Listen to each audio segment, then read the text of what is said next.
Okay, this optimization question, a hazard warning logo consists of three identical sectors of a radius r centimeters. They are joined together at the center. Each sector subtends an angle of theta radians at the center, and the sectors are equally spaced so that the logo rotational symmetry of order 3. The area of the logo is 75 centimeters squared. Determine the perimeter. I know this diagram I've drawn up doesn't represent the situation accurately in that they're not equally spaced, but hey, I'm a mathematician, I'm not an artist. Anyway, that's what it's saying. So you got a hazard logo, a radius of r, and an angle of theta in radians.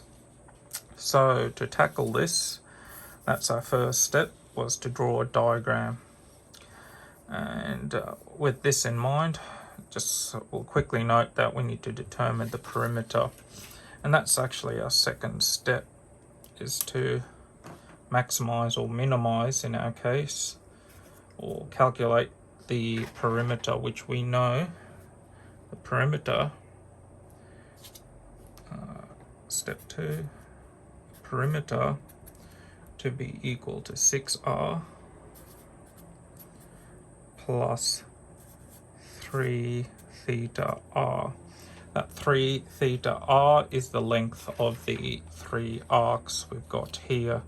So we've got one arc, a second arc, and a third arc, and all these angles are the same. So we know the length of the arcs to be 3 multiplied by theta, and the radius of r, and that's our second step complete.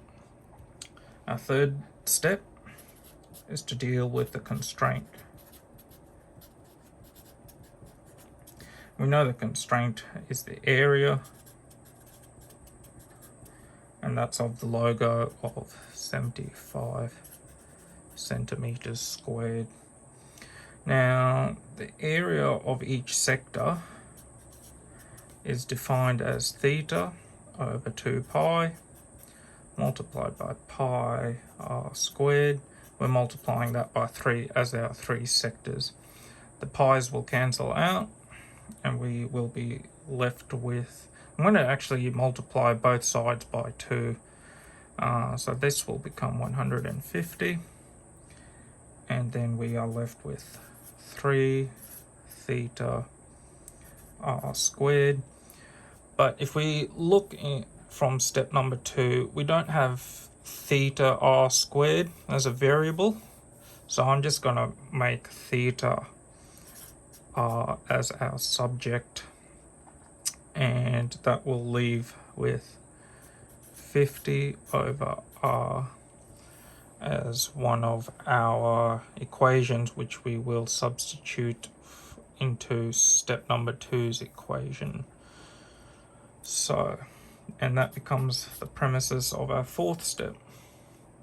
So step number 4, we will go perimeter equals 6 times its radius, and 3 being multiplied by 50 over r.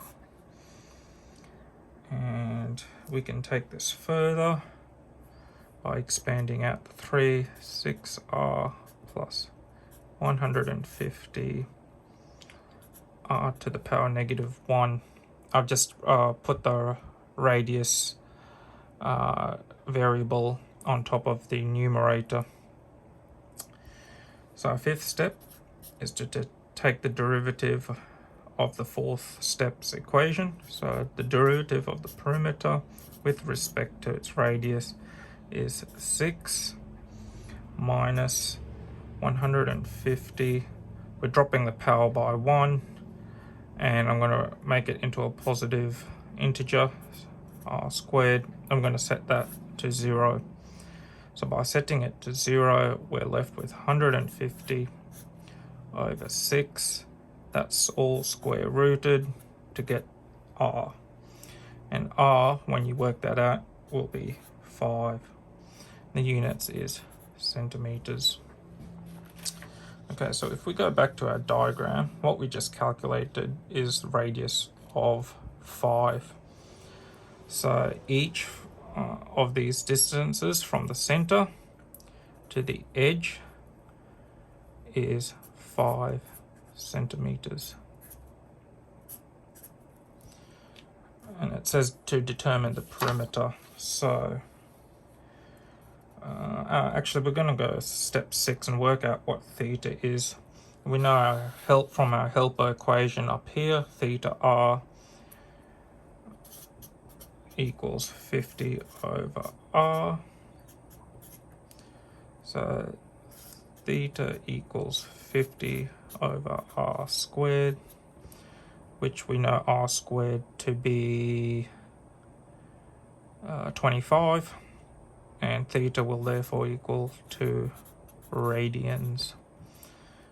And our perimeter will therefore be 6r plus 3 theta r, 6 times the radius value of 5 plus 3 times theta value of 2. The radius is 5, and we will get 60 centimeters as our answer.